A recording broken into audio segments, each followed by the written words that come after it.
A pesar de una lancinante derrota, en carpas bolivianas hubo clima festivo en la Navidad de 1933. Por Luis Agüero Wagner. En la Navidad de 1932, un pedido de tregua del Papa Pío X hizo que se silenciaran las armas en el Chaco. Allí se enfrentaban Paraguay y Bolivia en una guerra que harían famosa Dreiser, Huey Long, Augusto Céspedes y Augusto Roa Bastos entre muchos otros.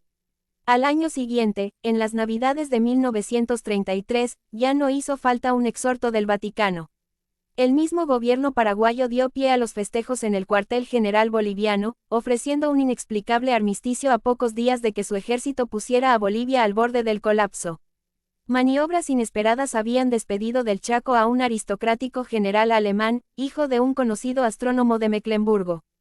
Era miembro de la Legión de Instructores Europeos llegados a Sudamérica en tiempos de auge de la doctrina militar prusiana, que se convertirían en actores principales de la historia de países como Chile y Bolivia. En diciembre de 1933, el mito fue sepultado en Campo Vía por un puñado de oficiales paraguayos, que lo dejaron en ridículo con un cerco que fue incapaz de anticipar. El 12 de diciembre, David Toro había arrancado a este viejo y derrotado general alemán Hans Kund, su última orden, el nombramiento de Enrique Peñaranda. En vísperas de la Navidad de 1933, a una prudencial distancia de 200 kilómetros al noroeste de Campo Vía y al amparo del armisticio, los jefes bolivianos se reunieron a festejar que una catastrófica derrota había devuelto el mando a sus manos. Exultantes, se reunieron para festejar en aquella Navidad Enrique Peñaranda, Ángel Rodríguez, Óscar Moscoso, David Toro y su protegido Germán Busch.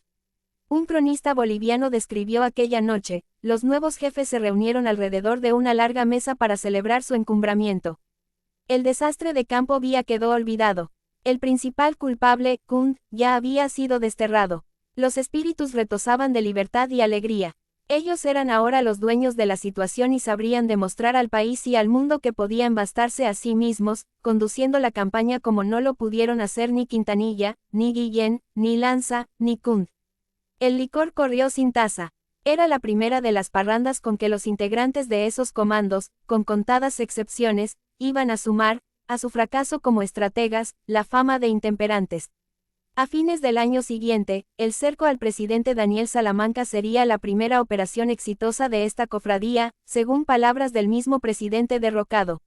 Hay muchos indicios para sospechar de un contubernio entre bastidores para deshacerse de Kund y favorecer el ascenso de Peñaranda en vísperas de aquellas Navidades 90 años atrás. Los ministros bolivianos tenían al general Lanza como candidato para suceder a Kund, pero Salamanca se dejó influenciar por Toro y reemplazó al defenestrado general por Peñaranda, creyendo que había logrado romper el cerco paraguayo. Peñaranda nunca aclaró esa situación pues no estaba obligado a declarar en contra propia. Pero lo que vino después demostró que la pretendida evasión fue una falsa propaganda urdida por Toro. Así, un gris comandante de regimiento fue ascendido a general de brigada y nombrado comandante del ejército boliviano, para llegar años más tarde incluso a presidente de Bolivia.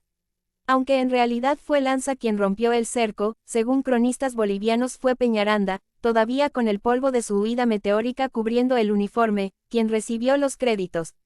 Después de todo, es bien sabido que la victoria tiene muchos padres pero la derrota es huérfana, y nadie quiere pasar el día de Navidad en soledad. Mucho menos en estado de guerra. Se ha dicho que la derrota tiene una dignidad que la victoria no conoce, pero en diciembre de 1933 fue una exageración boliviana llegar a festejarla.